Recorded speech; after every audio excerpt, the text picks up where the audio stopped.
Media మిత్రులకు గ్రామ ప్రజలకు అందరికీ హృదయపూర్వక నమస్కారాలు తెలియజేస్తున్నాను.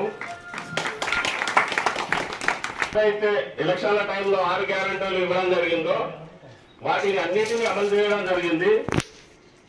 ఏమి అంటే ఇంద్రమ్మ ఇండ్లు, గృహజ్యోతి, భరోసా, ఇంద్రమ్మ ఇండ్లు, మహాలక్ష్మి, గృహజ్యోతి, చేయుత పింఛన్లు, కళ్యాణ లక్ష్మి, ఇందిరా మహిళా శక్తి, స్వయం సంఘాలకు లింకేజీ, వడ్డీ లేని రుణాలు, ఇంద్రమ్మ చీరలు, కొత్త రేషన్ కార్డులు, ఇవన్నిటినీ దాదాపున్నాయి. ప్లాస్టింగ్ జరుగుతుంది, కొన్ని ఇళ్ళు రన్నింగ్ లో ఉన్నవి. వాటిని కూడా కంప్లైంట్ చేస్తే ఈ 20 తారీఖు వరకు 2వ విడత ఇంద్రమ్మ ఇండ్లు కూడా రావడం జరుగుతుంది. అలాగే బస్సులో ఫ్రీ బస్సు ఇవ్వడం జరిగింది మహిళలకు. గృహజ్యోతి ద్వారా 200 యూనిట్ల వరకు కరెంటు ఫ్రీగా ఇవ్వడం జరుగుతుంది.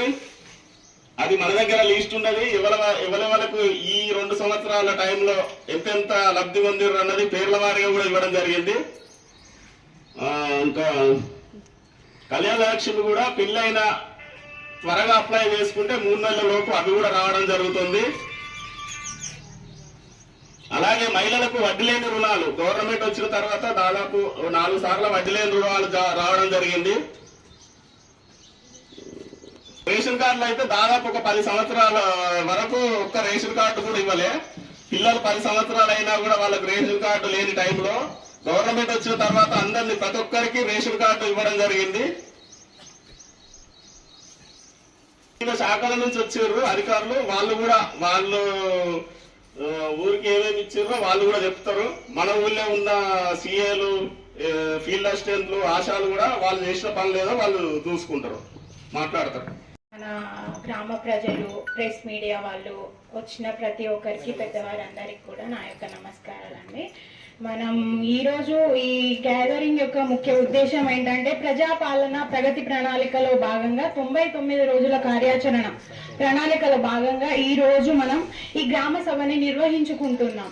సో ఇందులో ముఖ్యంగా మనం మాట్లాడుకునే విషయాలు ఏంటంటే మన గ్రామం యొక్క అభివృద్ధి ఎలా జరుగుతుంది, ఏ విధంగా అయితే మనం ఆ యొక్క సో తన యొక్క మెసేజ్ ని మనం ఏ విధంగా పంపించారు ఏంటనేది మొదటగా చూద్దాం.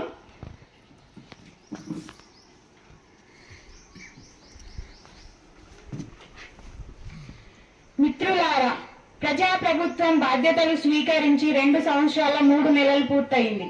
ఆర్థిక సవాళ్లను అధిగమిస్తూ, గత పాలకుల తప్పిదాలను సరిచేస్తూ, సంక్షేమం, అభివృద్ధి విషయంలో రాజీ పడకుండా మన ప్రభుత్వం పనిచేస్తోంది. మేం పాలకులం కాదు, సేవకులం అన్న భావనతో ప్రజల ఆకాంక్షలు, అవసరాలే కేంద్ర బిందువుగా నిత్యం శ్రమిస్తున్నాం. ప్రతి నిర్ణయంలో ప్రజల మేలు, సామాజిక బాధ్యత, రాష్ట్ర భవిష్యత్తు దృష్టిలో పెట్టుకుంటున్నాం.